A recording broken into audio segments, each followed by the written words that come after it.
Dear friends, dear colleagues, dear and fully respected Miss Margot and Professor Noel O'Sullivan, welcome to our today's, if I may say, small conference or small gathering or seminar, as we put it.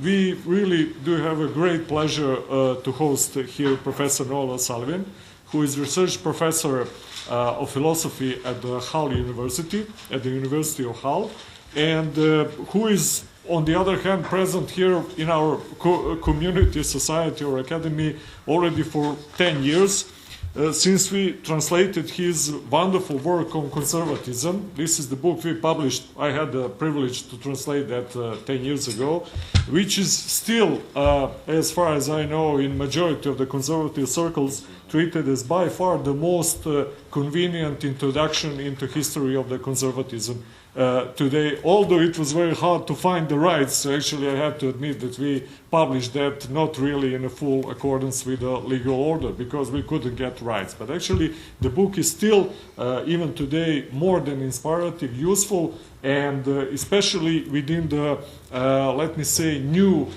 trends that have been happening in some kind of revival of conservative thought in the last 3-4 years, very useful, and I can strongly recommend it even today. On the other hand, I also want to use the possibility just to show some of the things that we as an institute publish here. Recently, we published this Paris Declaration, speaking about, let me say, new conservative streams that are happening. This very interesting and provocative paper that's been published of 36 theses, Europe in we can trust, or Europe we can believe in. And we intend also to make some small seminar upon this. So this is available at our institute, and I have to praise ourselves somehow that actually we are the first ones that published this document in Europe in print. And finally, after very interesting lectures that we had during the last summer, actually, when we had our guests, very interesting and provocative guests from Germany, Jungen and Kubicek, we succeeded to publish small book with their lectures, the 4 lectures that they held here during July and beginning of the August. And it's also very, let me say, fresh and interesting introduction into some of the new trends and ways that are happening on the continent. Finally, before I start, I would, so just technical, you can grab the program for those who don't have for our today's seminar. And I would like just briefly to present some of the works of the basic works of Professor Noel O'Sullivan. Professor O'Sullivan is really praised as one of the most, with a very good reason, the most distinguished scholars within the field of political philosophy and political theory today. And I will just briefly mention some of his, let me say, the most well-known works, as is this book on conservatism that is published in 1976. Then his book on fascism, published in 1983. Then book on Santayana, the famous American scholar, unfortunately still not very well known in our part of the world. This is the book from 1992. And finally, his very quoted and still very useful book on European political thought since 1945, published in 2004. For example, you will not find a lot of, let me say, mainstream or classical scholars on political theory who were dealing with Julius Evola's work, for example, but Professor Noel O'Sullivan, and somebody who was really following everything of importance that was happening after 1945, was writing also about the Evola. And finally, we have luck that actually Professor O'Sullivan was so good to bring one copy of his last collection of the works that was issued during the summer, I think, last year.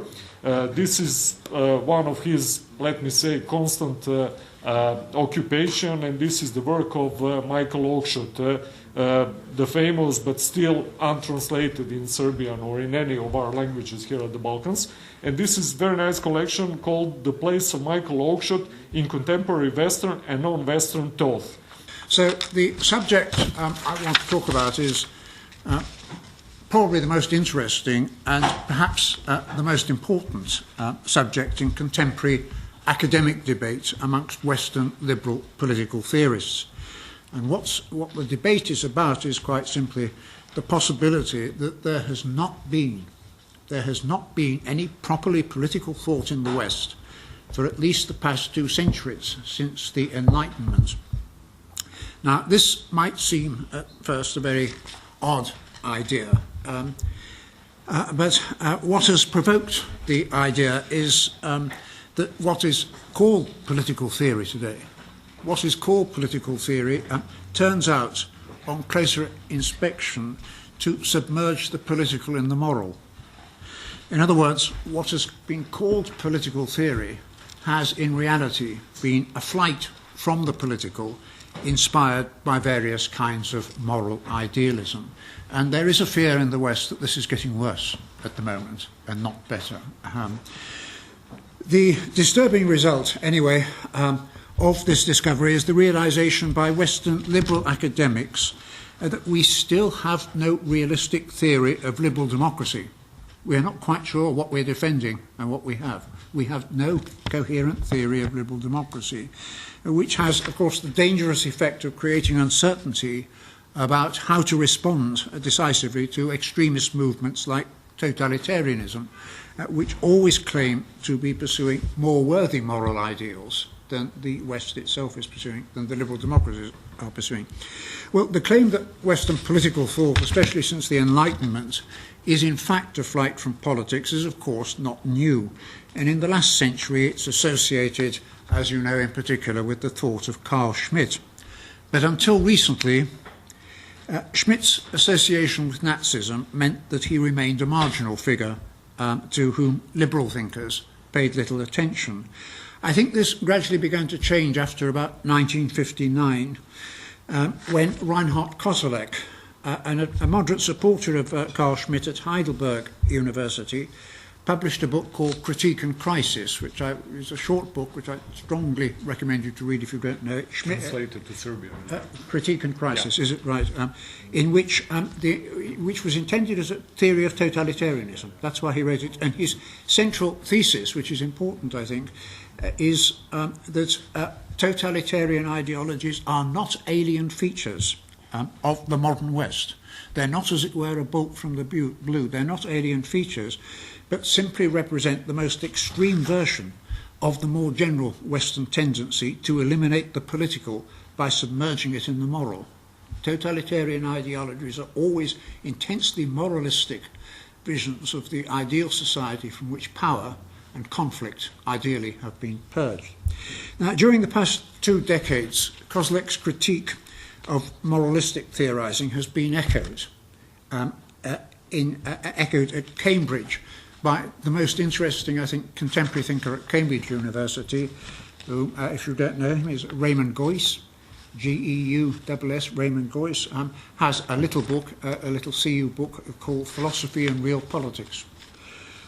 At Oxford, it's been echoed by Michael Frieden, the editor of the Journal of Modern Ideologies, and more generally by scholars in England like Chantal Mouffe, and in the United States by the late Bernard Williams, all of whom criticised much contemporary liberal democratic theory as, in reality, a flight from politics. So what emerges from all of this is that the 2 primary problems of Western political theory for liberalism at the moment are the general problem of what a genuinely political study of politics would look like. What would be a genuinely political study of politics? And secondly, what would a realistic theory of liberalism involve? You see? So I want to examine briefly both those questions, and I'll begin by examining the 5 main recent attempts to answer the first question, that is, what a genuinely political study of politics entails. And I'll approach this by considering the 5 main answers, the 5 dominant answers to what the political is and what studying it involves, which have been given by the 5 most influential schools of political thought. Now, The first answer to the question what a genuinely political theory entails has been given by critics of the neo-Kantian liberal school of thought, represented in particular by John Rawls. And according to neo-Kantianism, the task of political theory, as you know, is to construct a rational consensus on universally valid principles, universally valid norms that will enable power and serious conflict to be eliminated in an ideally just society. And it's the neo-Kantian identification of the political with universally valid moral norms that's led critics of neo-Kantianism to say that it's not really a political theory at all. It is a classic instance of subordinating the political to the moral. Now, interestingly, one of the main critics of neo-Kantian theory is in fact its best proponent, its best known proponent, John Rawls himself. Following publication in 1971 of Rawls' book, A Theory of Justice, Rawls himself acknowledged the criticism of that book, according to which the a priori normative methods he had adopted, which required people to step behind a veil of ignorance, Rawls himself acknowledged that he had in fact, with this method, eliminated at the very outset the principal condition for politics, which is the fact that human beings are different from each other. If you eliminate difference from human beings, then of course you eliminate the study of politics right from the political relationship right from the beginning. So having eliminated differences between human beings by placing them behind a veil of ignorance, which deprived them of any knowledge of their individuality, Rawls was then able to assume that reason could in fact arrive at universally moral, objective norms, a conception of justice valid for everybody. 20 years later, Rawls repented to a degree. 20 years later, Rawls acknowledged his philosophical failure to theorize the political adequately in his early book by publishing another book with the important title, Political Liberalism, which came out in 1993. And the title is obviously important. This is intended to be not a moral, but a political liberalism. So the title indicated that his aim was to go beyond his original moralistic approach. Rawls tried to do this by abandoning his earlier abstract method of trying to identify universal principles of justice by putting everyone behind a veil of ignorance, and adopting instead a concrete historical approach based on the existence of what he called an overlapping consensus of values about the political good found in any actual historical society, insofar as it's a well-ordered, stably functioning society. But it was immediately pointed out by critics that Rawls was not really adopting a genuinely political standpoint, because his attitude towards modern pluralism, which is the basic challenge for all political thought, of course, today, his attitude towards modern pluralism remained basically censorious and judgmental. This is evident from Rawls' description of pluralism. It's an important description of it. Rawls describes pluralism as, I quote him, an unfortunate condition of human life. Pluralism is an unfortunate, all these other people who don't agree with you, it's a great pity, you know, of course. What is acceptable, he said, is only a reasonable pluralism, not a random pluralism. In other words, Rawls' approach to the social order was what's described by one critic as a highly sanitized conception of society that eliminated any possibility of conflict from issues which Rawls regarded as rather vulgar, issues that is provoked by wealth, power, ethnicity, greed or passion. So the conclusion, I think, to be drawn then about this first attempt to theorize the political is that Rawls' attempt to revise neo-Kantian liberal theory continued, in fact, to submerge the political in the moral by treating political theory as a form of applied ethics, according to which you begin by discovering universal agreed principles and then applying them to society. Now, I'll turn briefly to the second attempt to construct a more genuinely political form of theory, which is a familiar attempt. It's that of Jürgen Habermas. Habermas's discourse or deliberative theory of the political. And, of course, I say in advance that this turns out to be another modified version of neo-Kantian philosophy. The specific contention made by Habermas in connection with discourse theory is that traditional liberal theory has rested on a mistake. The mistake is what he calls a monological conception of reason. Liberalism has traditionally misunderstood the nature of reason because it's treated reason as the personal possession of each individual. The reality is that reason is in fact intrinsically public or dialogical. Reason is essentially shared. Rationality is shared. It's not a purely personal possession. In practice, Habermas stressed that in order to realise this, in order to understand the dialogical nature of rationality, you have to experience the communicative dimension. You have to participate in political life. And to do so in what he calls an ideal speech situation. Only in that situation is it possible to achieve universal agreement on the rational norms that are implicit, Habermas says, in all communicative situations. So what characterises this ideal speech situation is, above all, the fact that fellow participants achieve the mutual transparency at which communication ideally aims. Sorry, this is the aim, mutual transparency. Well, very briefly, the problem in this case is that Habermas assumes that it's possible to arrive at essentially non-political, purely rational and objective norms for guiding the political process.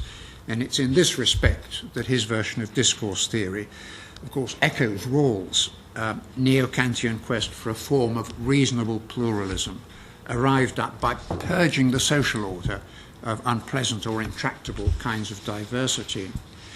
Unfortunately, of course, the problem is that there isn't a non-political vantage point of the kind Habermas seeks. And even if there were a vantage point of the kind he wants, if there were such a vantage point, there's no reason to assume that the mutual transparency that Habermas seeks would in fact create harmony or agreement. Two people in love may be very transparent to each other. That may make them eternal enemies instead of bringing them together in a deeper love. Transparency and harmony are not identical notions. The third conception, the second, I think, quest for the political turns out to be yet another flight from the political into a moral utopia. The third conception I want to look at, the third attempt to characterize what a truly political theory involves, is provided by defenders of what is known as agonal theory. So this is the third quest, agonal, the agonal theory of the political, of whom the best-known representative is Carl Schmitt. For Schmitt, the essence of the political is, of course, the existential conflict between friend and foe. But for present purposes, I'll only consider the moderate reformulation of Schmitt's concept of the political, provided by the Belgian philosopher Chantal Mouffe. Schmitt was right, Mouffe maintains, to claim that political unity always involves defining an us against a them. Schmitt was right in this respect. But Schmitt was wrong to assume that the division between insiders and outsiders would always involve intractable antagonism or existential conflict. That's Schmitt's error. In reality, Mouffe maintains, liberal democracies don't usually demonize the other, but regard the other as a legitimate political opponent with whom compromise and even inclusion may be achieved. But this is only possible, she says, that if we treat those who disagree with us as legitimate opponents, entitled, like ourselves, to the full protection of the law and to political freedom. To be brief, I only mention the two main problems created by Mouffe's modified Schmittian concept of the agonal. One is the danger that she's excessively optimistic about the possibility of accommodating deep conflict within an agonal democratic framework. For Mouffe, the basic message is let 1,000 flowers bloom. But why does she assume they won't strangle each other in the process? She's enormously there's a rainbow coalition element, as it were, at the heart of her thought. The other problem, of course, is the practical problem, that the degree of participatory enthusiasm required by agonal politics is unlikely to be forthcoming in modern Western societies in which most individuals prefer to pursue private aims.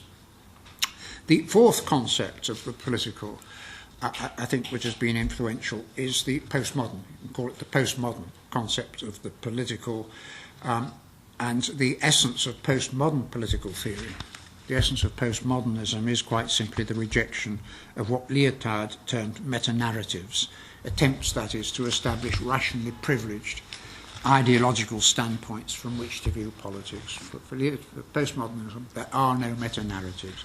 In opposition to all such foundationalist projects, postmodernism emphasizes instead the inescapable contingency. This is the key word for postmodernism, contingency. The inescapable contingency of all personal and social identity. Richard Rorty, the late American philosopher, I think is the best instance of postmodernism in this respect. Rorty emphasizes that contingency shouldn't be feared. It shouldn't be thought of as a form of irrationalism, a form of impending chaos, but should be positively embraced in what Rorty calls an ironical liberalism. What we need is an ironical liberalism. An ironical liberalism rejects the view that there is any objective conception of the good, which we can, or of justice, that we can implement, and instead pursues an ideal of ever more inclusive solidarity. This is the postmodern ideal, solidarity, ever more inclusive solidarity.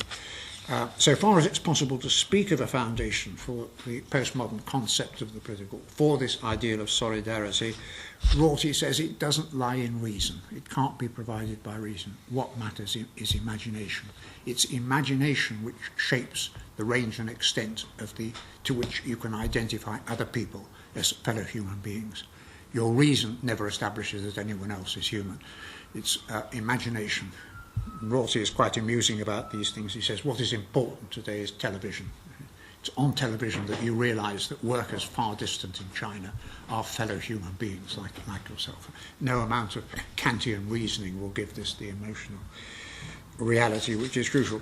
The main criticism of Rorty's postmodern concept of the political, I think, is that the ideal of solidarity which he stresses ignores the possibility that the social order may in fact contain a majority, as John Stuart Mill feared, of unenlightened citizens opposed to many kinds of diversity, instead of containing the nice ironical people whom Rorty takes for granted.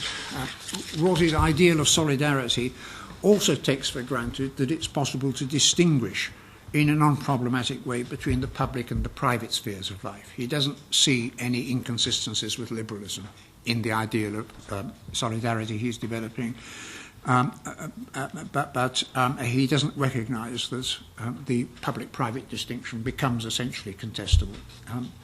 So it's for these reasons that critics have, I think, rightly rejected Rorty's claim that the postmodern concept of the political provides a genuine political acceptance of diversity. What critics say, I think quite rightly, is that what Rorty displays is a very American and somewhat complacent kind of conservatism. I turn finally to the last influential a concept of the political which dominates contemporary discussion. It's particularly interesting, I think. It's what's called the modus vivendi. The modus vivendi concept of the political, or, if you like, quite simply, the pragmatic concept of the political, the modus vivendi or the pragmatic.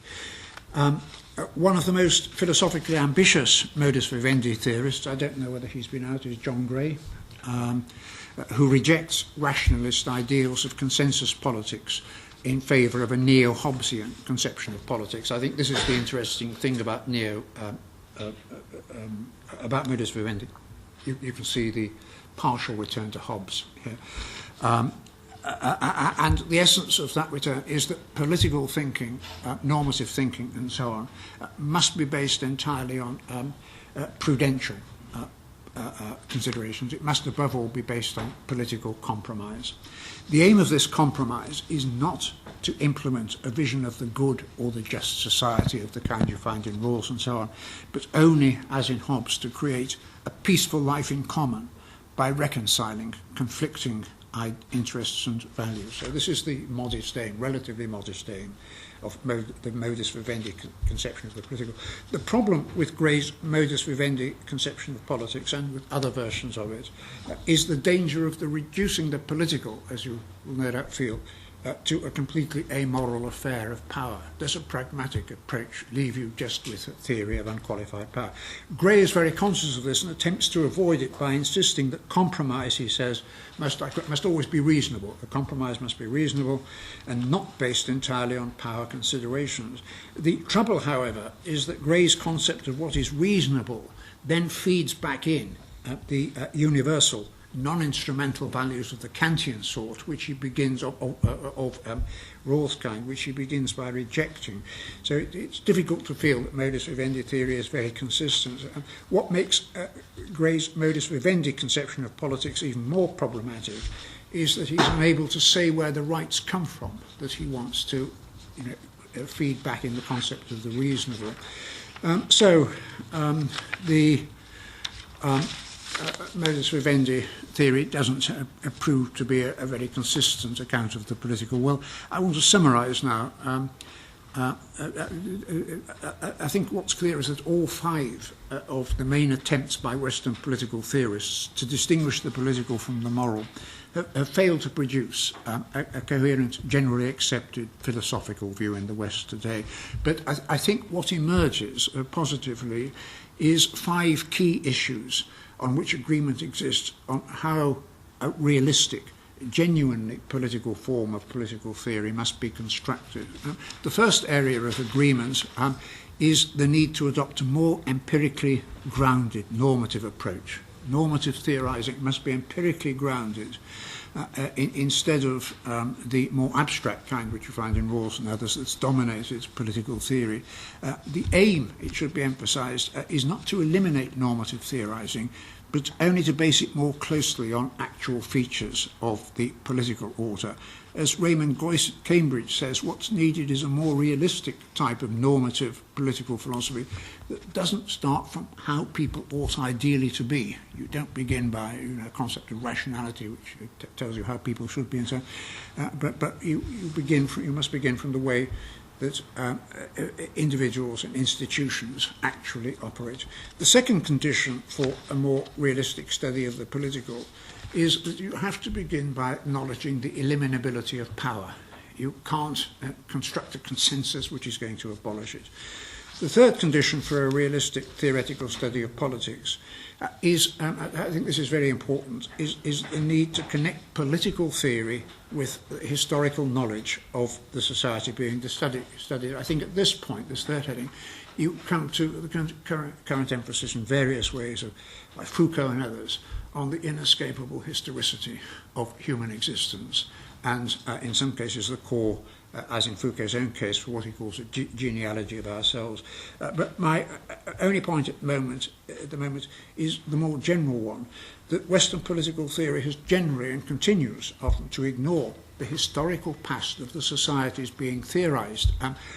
When you do this, what happens is that you phase out all the unpleasant aspects in Tudor England and Civil War and the rest of it, which helped to create England. You phase out the Civil War in America and so on. You end up with a utopian conception of liberal democracy as the basis of your theory. So unless political theory is grounded in a conception of the historical nature of the order you're dealing with, there is a danger of utopianism. I can't digress on this. I don't know whether it's happening here in Belgrade, but one of the most marked features of British and American academic life at the moment is the contemporary hostility of liberal academics to mentioning anything unpleasant about the past without inserting trigger warnings on the module. Even at the LSE I saw 3 months ago when the new term was beginning, they said on the IR course that students who felt uncomfortable with anything being done could walk out. But they did ask students to ring back in the afternoon to let them know that they had emotionally recovered, you see. And in America, as you know, there's a great emphasis on setting up safe spaces for students to recover in. And a safe space must have three things. There must be a screen showing puppies playing There must be someone there. There must be someone there to massage your shoulders, and that's a nice idea, by the way. It is happening. Yeah, all right. You know about triggers, so it's happening here. All right. Yeah, we should introduce that. Okay. So the fourth condition for a genuinely political study of politics concerns the nature and limits of rationality. What kind of rationality are you going to use? Above all, the rationality must reflect the sort which is actually used in political conduct by political actors. And, of course, what is crucial here is that it's a practical rationality. It's not the detached rationality of Kantian theorists looking for universal principles to apply what they're going to do. So you've got to have, as Aristotle would say, a concept of rationality based on phronesis, on practical wisdom, which takes account of the fact that people are pursuing power and self-interest and compromise and negotiation and so on. The fifth and the last condition for the study of the political concerns the crucial issue, which is related to what I've just said, of the standpoint from which the political is to be studied. Since the standpoint is that of engaged actors rather than neo-Kantian academics speculating about universal norms, the subjective standpoint of the engaged citizen cannot be dismissed. It has to be integrated into the political starting point. Unless the subjective self-interpretation of the actor is made the starting point, there is no way of refuting that endless series of thinkers from Plato down to Karl Marx, who felt in Plato's case that there is a cave, or in Marx's case that there is false consciousness, and so on. Political theory begins without a cave, as Aristotle saw. It begins without false consciousness, unless you want to legislate what the other chap is saying out of existence without listening in the first place. So my point, finally, is that the political presupposes the integration of the self-interpretation of the actor into the starting point. And I'll conclude very briefly now by just indicating briefly the implications of this broad contemporary request for a non-moralistic study of politics, what its implications are for developing a non-utopian, realistic theory of liberal democracy, which isn't based just on abstract norms of justice, rights and the good. The first implication is that the traditional, I think, liberal interpretation of the constitutional commitment, which lies at the heart of liberal democracy, has to be revised. It has been thought, really throughout the 19th century and since then, that a constitution represents a kind of privileged, super-political entity to which you can refer in order to sort out political conflicts. I think you have to take on board here Carl Schmitt's view, which would be that the interpretation of the Constitution is itself political and requires constant political reaffirmation. So the first implication is that the traditional liberal interpretation of a Constitution must be revised. The second is that I haven't sorted out my own ideas terribly clearly on this yet, but the second implication of current debates, as far as liberal theory is concerned, is a crucial revision of the concept of the rule of law as it's traditionally been understood. As it's traditionally been understood from Aristotle onwards, it was thought of as completely impersonal. You see. I think what has to be accepted now, and as non-instrumental, I think what has to be accepted now is that it has to be accepted as an instrumental view of the rule of law, which treats it as a tool for limiting arbitrary power, which I think is how Montesquieu saw it in the 18th century, and how Judith Sklar saw it as well. The rule of law ceases to be a completely impersonal device and becomes instead a tool, an instrumental tool for limiting power and protecting individuals, as Sklar would say, against freedom. The third implication concerning the traditional liberal interpretation, concerning the traditional liberal theory, concerns the interpretation of the private-public division. Right from the 19th century onwards, it was assumed, as you can see in thinkers like John Stuart Mill, that there was in principle a criterion, a magic wand, which you could wave, which would tell you what was private and what was public. I mean, Stuart Mill feels that when you have the notion of harming others and so on, you have a criterion for sorting out which is which. I think what we accept in a multicultural society now is that the private division is itself a politically contestable one, and we have to take that on board. Finally, the fourth implication, which is closely related to the third, concerns the sensitive issue of the need for liberalism in a multicultural society to acknowledge a positive role for force in maintaining a liberal political order when various minorities don't agree with the legitimacy of the institutions under which you live. Can you force them to accept those institutions? The liberal view, if it's realistic, I think has to be that you can. The liberal qualification would be that the force which is used is, however, not naked power and not naked force. For those who are subject to it must be treated subject to the rule of law like everyone else, and they must be entitled politically to continue to oppose the institutions which they object to. So it's not quite what Putin's got in mind, or Kim Il-jong in North Korea. So I think here where you can see the shadow both of Hobbes and Machiavelli emerging is where I will stop. Thank you. Thank you very much.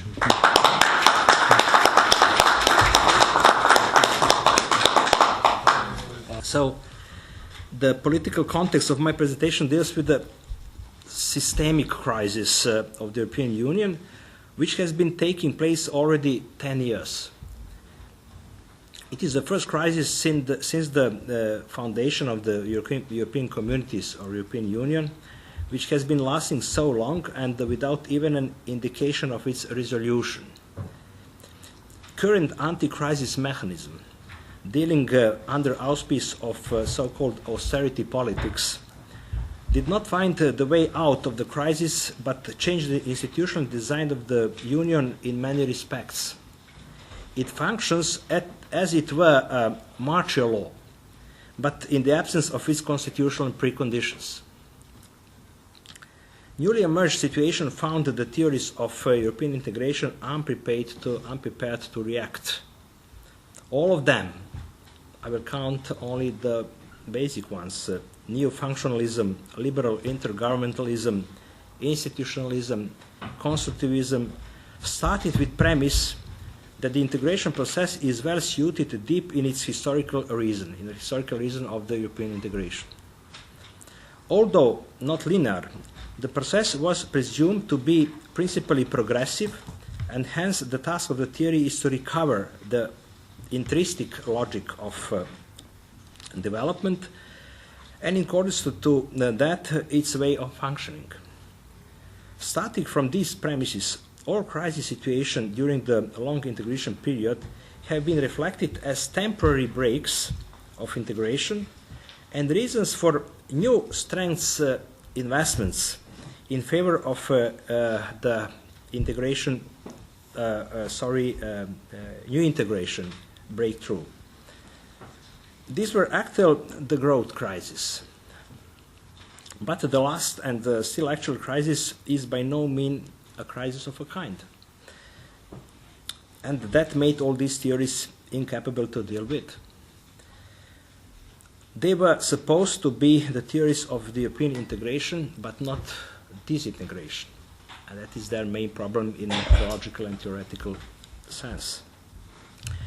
Numerous of critics of the EU, which emerged particularly after 2011, when the first anti-crisis measures started, have not founded their argumentation in some broader theoretical frame, in spite of frequently successful explanations.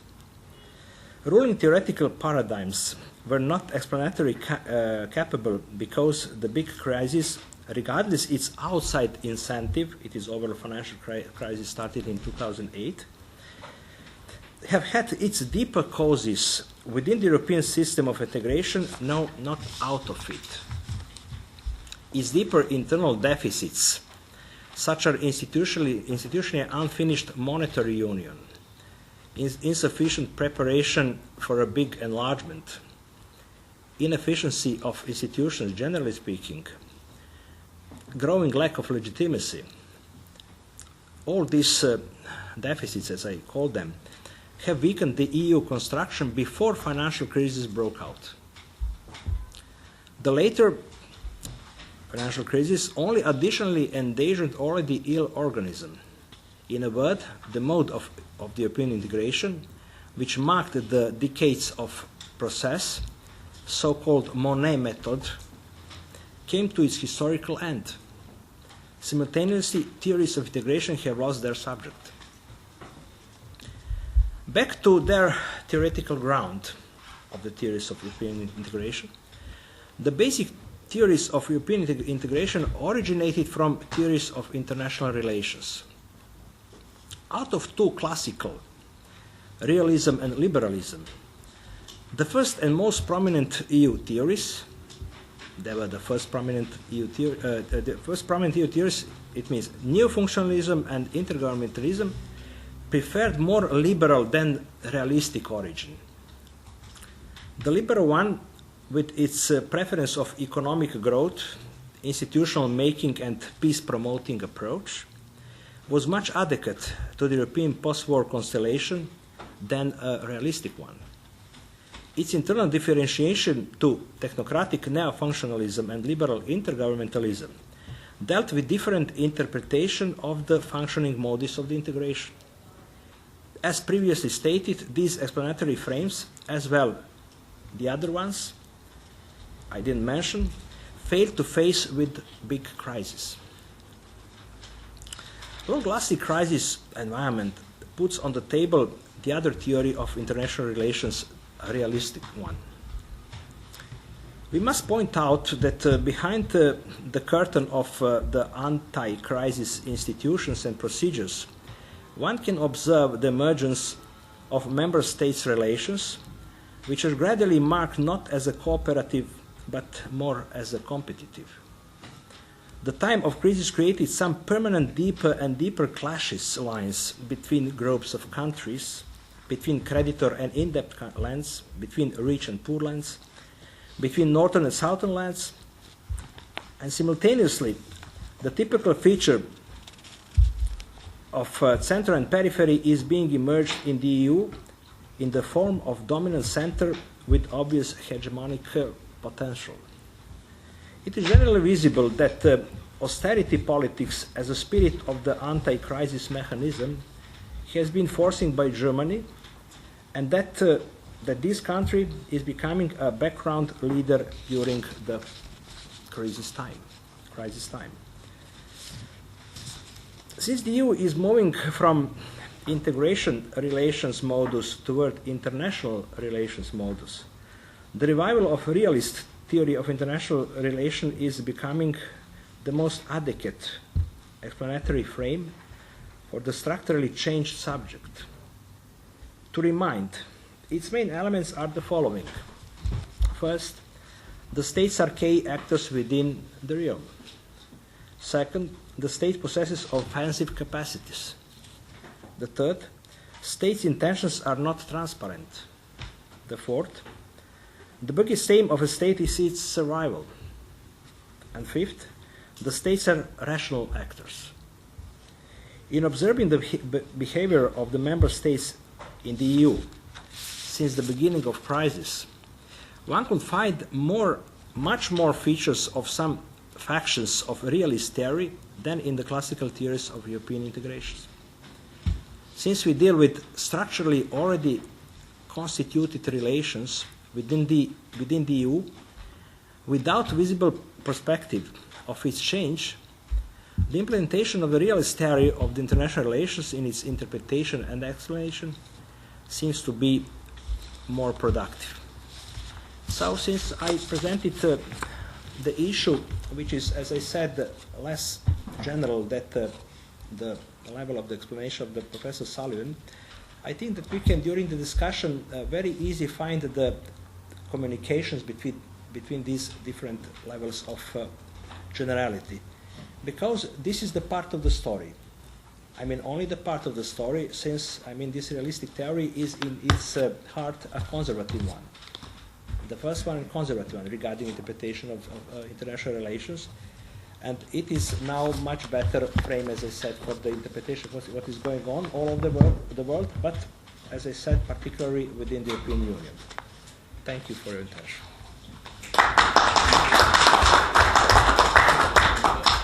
So actually, the title of my presentation is Beyond Normativism, Possible Paths for Renewal of Political Theory. So it will be consisted of two parts, of which the first one is, of course, analysis and some kind of displaying, or try to display the situation in recent development on contemporary political theory, and another one will be dedicated to possible, as I put it, paths or the possibilities to renewal political theory, basically to return to it, I think, classical core, but also to open some new issues that are, which is, I think, the most interesting, never before that being the subject of the classical political theory. So I will start with the thesis, actually, that this time, from the end of the Cold War to, let me say, last 2 years, in which I think Brexit and Trump's victory in America were the most important particular and concrete reasons or incentives to try to reopen some chapters that people thought were closed in political theory. But actually, these 25 or 26 years will be remembered as one, I think, of the worst periods in the history of contemporary political theory. This is time dominated mostly by political correctness and left liberal normativism that was trying really to cut off as much of the classical political theory as it is possible. And I will try just briefly to quote some very nice article that I think in the best possible way summarized these tries. And this is a very useful article of Laurent Wacon and Pierre Bourdieu, published in 1999. It is called The Cunning of Imperial Reason. And just let me quote a couple of their notes about development of political theory. They said, we would need to give special attention to and examine in some detail the debate which currently opposes the liberals to the communitarians, words directly transcribed and non-translated from the English, as an exemplary illustration of the effect of false rupture and false universalization produced by the shift to the register of a discourse possessing philosophical pretensions, and so on and so on. They give 10 or 15 items here. Item: anthropological presuppositions that are anthropologically unjustified but endowed with all the social authority of the neo-marginalist economic theory from which they are borrowed. Then, item: pretension to rigorous deduction which allows one to string in formal fashion unfalsifiable consequences without ever being exposed to the slightest empirical test. Item: ritual and derisory alternatives between the atomistic individualist and the holistic collectivist, so visibly absurd that holistic individualistic had to be invented to accommodate Humboldt, or the atomistic collectivist. All of this in extraordinary jargon, a terrible and terrifying international lingua franca, which allows one to drag along all of the particularities and particularism associated with national traditions of philosophy and politics without ever taking them consciously into account, and so on and so on. The article is full of these kind of items that are very precisely displaying the problems that we are facing even today.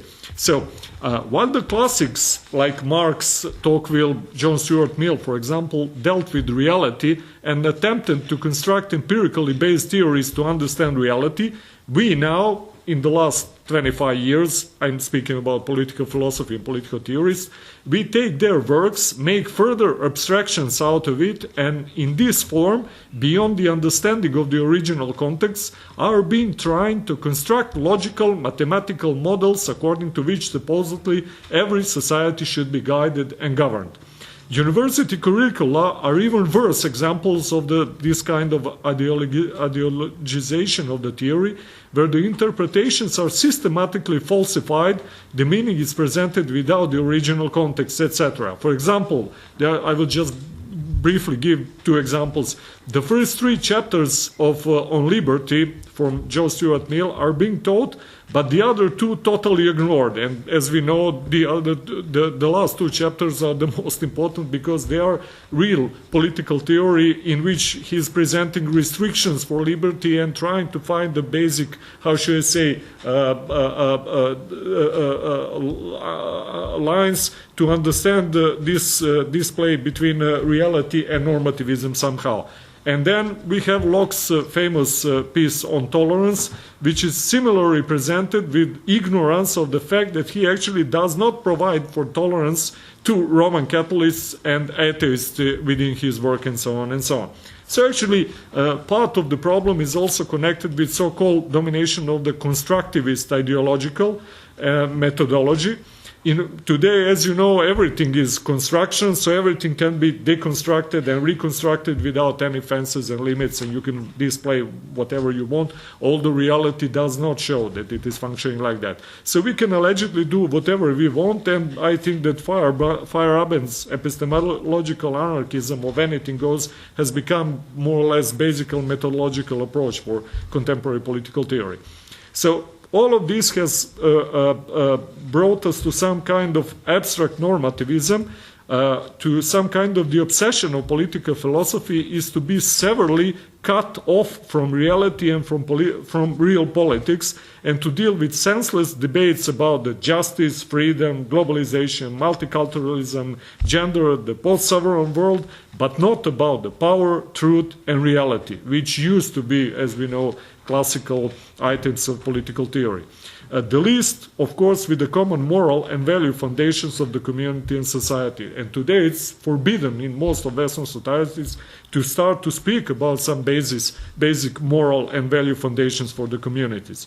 So, of course, John Rawls, whom Professor has already mentioned, has been one of the best examples. Actually, when he started from 1971, from his original quasi-Kantian normativism, and Professor briefly mentioned this second episode with political liberalism, but he ended up with 99 and his law of the peoples. And actually, when he leaves his basic normativism and tries to say something about the real politics and the real world, as we know, he finished with defending the most brutal destructions along the lines of the utilitarian account, and this is his approach toward the destruction of Dresden and Germany in 1945, which is, I think, very interesting for debate.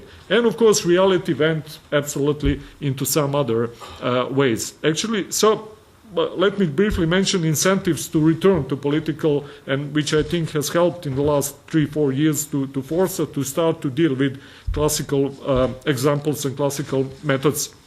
So these are Arab Spring, immigration problem, terrorism, territory. Territory has become again the issue of the debates. For example, 2 years ago there was a very nice book of a Canadian author on a political theory of territory, actually, which I think 5 years ago and 10 years ago it would be very dubious to speak about that.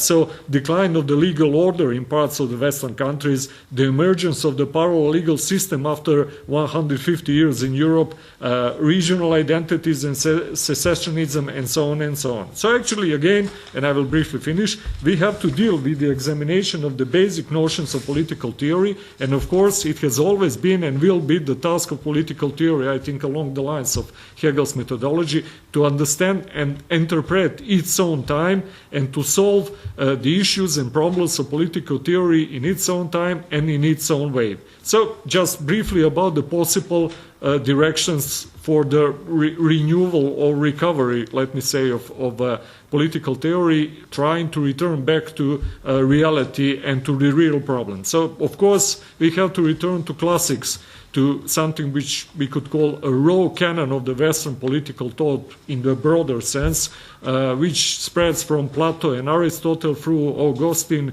St. Thomas, Suarez to Machiavelli, Hobbes, Vico, Federalist, Marx, Tocqueville, non-normative, John Stuart Mill, German Romanticism, thinkers of counter-revolution, and Leontiev, Pobedonoscev, Carl Schmitt, etc. Then with something called briefly this what I put as conspiracy theories or crypto history, and let me say basically non-transparent thinking. I mean, what is the influence of the secret services, secret societies, mafia into contemporary societies and so on. Then the challenges coming from bioethics and biopolitics. Generally, we spoke about actually the fact that obesity today is one of the, I think, most intriguing problems for political theory, how to deal with that and so on, which of course like 30 years ago was not a problem existing at all. Then the problems that are coming from the family and family legislation as a task of political theory. Recently, as you know, we have the Professor Baskerville, who is one of the leading experts today for this kind of manipulation with the family legislation. Then something which is broadly called sexualization of the political, and the issue how to defend from it, because everything is becoming sexual, and sexual is dominating the contemporary politics and political theory. Then we have to return to something which together Isaiah Berlin and Carl Schmitt were insisting on, that actually every and each political theory has to have its own concept of the man and the human nature, actually, so which is of course totally different from what Rawls try to do. Problem then of renewal or need for taboo, sacred, morality, community values, and so on and so on. And so I think that all of this is bringing us actually that many of very intriguing and even controversial thinkers like Evola are becoming more and more interesting. Recently, we remember actually Steve Bannon quoting Evola, which was very interesting to see, actually one of the most prominent political factors dealing with somebody who was very deep margin. And actually, also what is interesting is how some classical models experience the transformation. For example, classical models of dictatorship never had idea of something which Robert Bork was speaking, nominally liberal democratic societies, but actually, according to his lines, they are dominated by something which he called judicial dictatorship.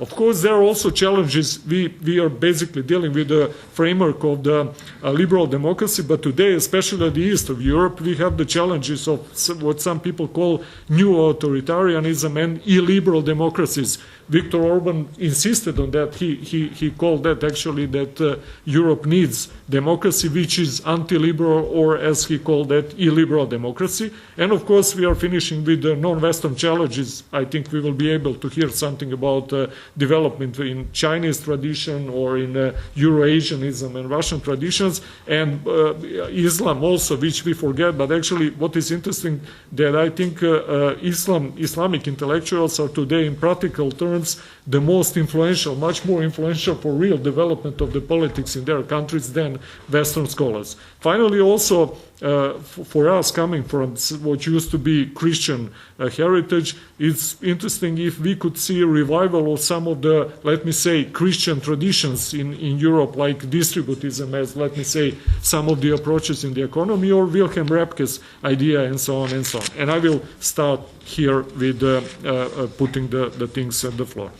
In this presentation, I'm dealing with the phenomenon of borders viewed from the perspective of Carl Schmitt. After the migration crisis, borders became a very important issue for a contemporary political theory, along with other related questions such as sovereignty, future of nation-state, cosmopolitan order, and so on. Many scholars find classical concepts of borders inadequate for today's world, and they think that it should be reconstructed or at least reconsidered. So this explains why are we dealing with borders, but why do we need Carl Schmitt? He never spoke about borders as such. However, he was not only the most important political thinker of the 20th century, but his thought is deeply related to the concept of state. To talk about Carl Schmitt means to quote a destiny of the state, said Rüdiger Altmann. Also, another scholar said, who says Carl Schmitt says form. His state juridical ethos was to give a form to a shapeless, das Formlose in Gestalt zu bringen. In this way, we came again to the border issue, because to have a form or to have a shape, means to have a clear line and a clear border between one thing and the rest of the world. Thus, I argue that, according to Schmitt, borders are seen as an integral part of the human existence. In other words, borders and certain type of exclusion that goes with it are deeply based in human nature. In order to show that, I will try to reconstruct Schmitt's political anthropology. Thus, I begin with Schmitt's understanding of human as a problematic or a polemical or dynamic being. Simplified, it can be said that human beings has something evil in itself. And this is more or less standard argument in a conservative thought. Man is evil, or at least is weak and evil-prone, so he needs institutions to guide him. But Schmitt doesn't follow that argument in a strict sense. He says that this evil doesn't presuppose some moral value. It only means that humans are, by their nature, active, irrational, and conflict-prone. In fact, his view upon this dynamic human nature is sympathetic. This evil, without a moral value, could also mean strength, power, and will. To use terms of Nietzsche, human nature is more böse than schlecht. On the other hand, also according to Schmitt, another important feature of human nature is fear. Evil men know what they can do to, what others can do to them, and of course they start to fear from each other. So Schmitt thought that whoever doesn't recognize these two features of human nature has no future in politics. His famous definition of political as a distinction between friend and enemy is based on this anthropological foundation. And here is the first important border between men, which is based on anthropology and will stay so as long as humans exist. It also means that politics is based on human nature, so it is a political characteristic and there is no escape from political. However, it is also quite important to understand that, according to Schmitt, friend and enemy are collective concepts, Kollektivbegriffe. Enemy is not a foe, der Gegner, or a personal enemy, so to say. Of course, not every group of strangers should be seen as an enemy. There are friends, after all, and every enmity shouldn't necessarily lead to war. Enmity presupposes a certain serious situation, der Ernstfall.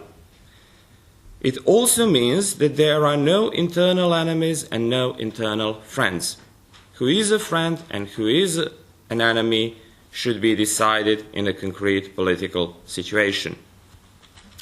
From this understanding of politics, Schmitt came to the definition of the concept of the state as a political unity. So, war as a conflict between political unities, order versus order, while civil war is a conflict within a political unity, so it means it is order against disorder. It means that civil war is even worse than a war itself. So if a conflict is a part of a human nature, it is better if it is ordered and constrained within some rules and regulations. Then again, even war as an armed conflict between states have to have some form. It is a conflict that respects certain borders, a border between fighting forces, clear line between enemies, but also a border between a civilian and a soldier, and a clear distinction between war and peace.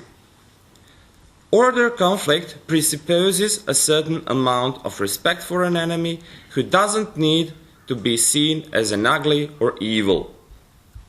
After the war, there is a still chance of a settlement and a peaceful coexistence.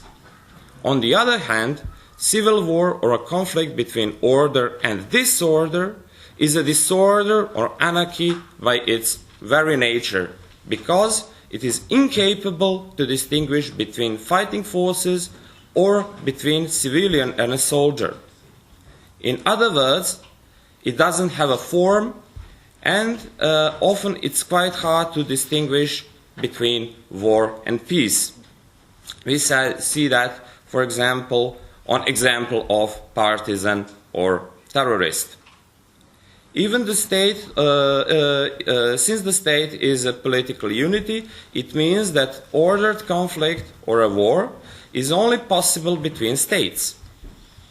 In other words, according to Schmidt, because politics is anthropological fact, any kind of a world peace or a world state is impossible per definition. So, state and political borders will always exist. According to Schmidt, pluralism rules in the world, but not within the state. Every state, or at least democratic state, is based on equality. And it should be concrete reality, the concrete equality, the concrete Gleichheit. It is not a general human equality, because equality always goes with some kind of inequality.